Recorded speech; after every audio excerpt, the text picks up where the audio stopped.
Il y a 16 ans, l'Airbus A330-200 d'Air France, reliant Rio à Paris, disparaissait au milieu de l'Atlantique. Le crash, en plein océan, ne laisse aucune chance de survie aux 216 passagers et aux 12 membres d'équipage. Après une longue enquête, la lumière est faite sur l'accident. C'est le gel de sondes évaluant la vitesse de l'appareil qui a conduit à ce qui reste à ce jour la catastrophe la plus meurtrière de l'aviation française. Relaxé des délits d'homicide involontaire par le tribunal correctionnel en avril 2023, le constructeur Airbus et la compagnie Air France seront de nouveau sur le banc des accusés ce lundi 29 septembre devant la cour d'appel de Paris. Mais quels sont les enjeux de ce nouveau procès ? Il est 19h29 le dimanche 31 mai à Rio de Janeiro lorsque l'Airbus A330-200 d'Air France décolle. À son bord, 228 passagers de 32 nationalités, dont les 12 membres de l'équipage. Il doit arriver à Paris à 11h le lendemain. À l'aéroport Roissy-Charles de Gaulle, le lundi 1er juin 2009, les écrans d'affichage indiquent que le vol est retardé depuis plusieurs heures. C'est Nicolas Sarkozy lui-même, alors président de la République, qui viendra à la rencontre des familles pour leur annoncer le drame.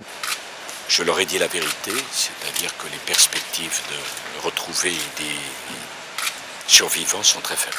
Dès l'après-midi du 1er juin, les recherches débutent au milieu de l'océan Atlantique. Elles se concentrent sur un cercle de 75 km de rayon autour de la dernière position émise par l'avion à 4h10 heure française. Le 6 juin, la marine brésilienne annonce avoir repêché 2 corps et quelques débris d'avion. Le 8 juin, c'est la dérive de l'appareil qui est repérée. Une image qui restera comme la dernière trace visible du drame qui s'est joué. Mais la recherche de l'épave s'avère particulièrement délicate en raison des profondeurs auxquelles doivent descendre les sonars de l'époque. La carcasse sera finalement retrouvée 22 mois après le crash à 3900 mètres de profondeur. 104 victimes sont identifiées et les corps sont remis aux familles. Mais l'épave permet surtout d'espérer des réponses car elle renferme les 2 boîtes noires de l'A330-200. L'observation visuelle est qu'elles sont en bon état extérieur, donc elles ont résisté au choc.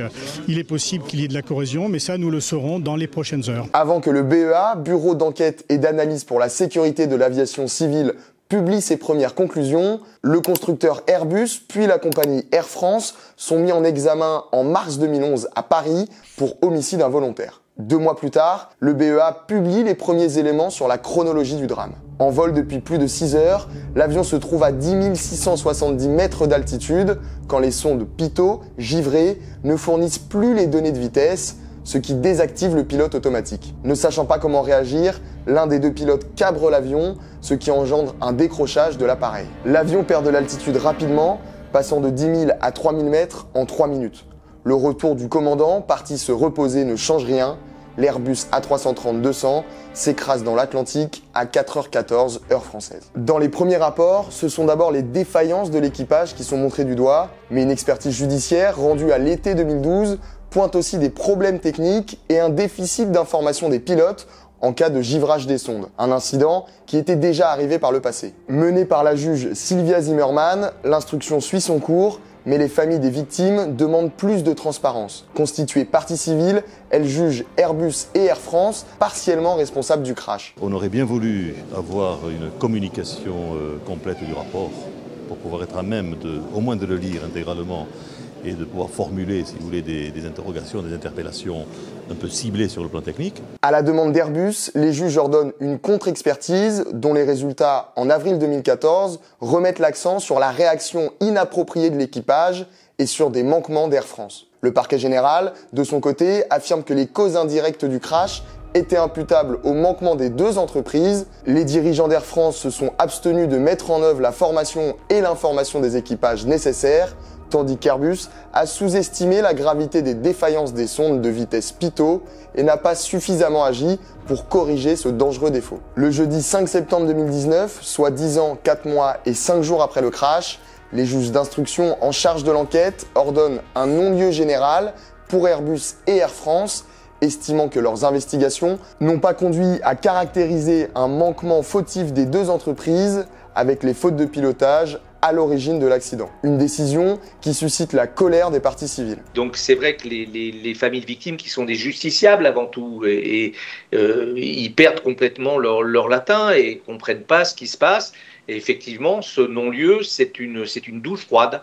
c'est une douche froide et on va se battre devant la chambre de l'instruction. Saisie, la chambre d'instruction de la cour d'appel invalide le non-lieu prononcé en faveur de la compagnie et du constructeur en mai 2021. Un nouveau procès se tiendra devant le tribunal correctionnel. Le lundi 10 octobre 2022, c'est donc un procès très attendu qui s'ouvre devant la 31e chambre correctionnelle de Paris. Dès les premiers jours, Airbus et Air France rejettent toute faute pénale à l'origine de la catastrophe. Nous plaidons que nous ne sommes pas coupables. Le tribunal évidemment jugera. Nous récusons très fermement toute faute. Notre position a été constante, affirme à la barre Pascal Veil, ancien chef pilote et instructeur chez Air France. Airbus, de son côté, avance que l'accident est dû à des actions inappropriées de l'équipage. C'est dit de façon unanime par le rapport du BEA et les experts judiciaires. Leur avocat plaide la relaxe. Les familles des 228 victimes, qui se battent alors depuis près de 14 ans, espèrent à l'inverse la condamnation des deux entreprises qu'elles jugent en partie responsables. C'est l'absence de formation des pilotes aux situations extrêmes. C'est le mythe chez Airbus qu'un Airbus ne décroche pas. C'est tous les éléments qui sont les mêmes finalement depuis le début, parce qu'il faut savoir bien sûr qu'il n'y a pas de cause exclusive à ce drame. Il n'y a jamais de cause exclusive à un drame comme un accident collectif et surtout un accident d'avion. Mais le plus marquant dans cette audience reste le réquisitoire du parquet qui demande la relaxe, estimant la culpabilité d'Air France et Airbus impossible à démontrer. Force est de constater qu'au regard des données de la science de l'époque, aucune faute pénale ne semble pouvoir être retenue, affirme le procureur Pierre Arnaudin. Le 17 avril 2023, Air France et Airbus sont relaxés par le tribunal correctionnel de Paris. Nous avons recherché l'avion, nous avons attendu un procès, nous avons obtenu un procès et nous attendions un jugement impartial. Ça n'a pas été le cas, nous sommes écœurés. Jeudi 27 avril 2023, le parquet général de Paris décide de faire appel de la relaxe. Il est très rare que le parquet général fasse appel contre l'avis du parquet. C'est extrêmement rare. Donc à ce moment-là, nous prenons notre bâton de pèlerin et il faut bien le dire, à notre grande surprise, et on l'en remercie, le parquet général a fait appel, et ce qui permet effectivement que le procès entier, et pas seulement sur les intérêts civils, mais sur la culpabilité aussi, se rejoue à partir de lundi. Le nouveau procès du crash AF447 devant la cour d'appel de Paris est donc fixé au lundi 29 septembre. Dans ce deuxième acte judiciaire qui s'ouvre, rien ne change depuis 2022. Du côté des bancs des accusés, Air France et Airbus resteront sans doute sur leur ligne de défense du premier procès. En face, les nombreuses parties civiles, dont l'association Entraide et Solidarité AF447, seront toujours là. Enfin, les expertises et les rapports sont aussi les mêmes que lors du premier procès. Ce qui change, ce sont les juges. Le jugement de première instance, je dirais qu'à 90%, jusqu'à quasiment la fin, il nous convient. Il reconnaît la réalité des fautes d'Airbus et d'Air France. Ce qui diverge notre analyse, et c'est là-dessus que portera le procès d'appel, c'est sur le lien de causalité. Est-ce que ces fautes qui sont identifiées sont les fautes qui sont à l'origine du drame ou pas? Pour ce nouveau procès, 3 scénarios existent.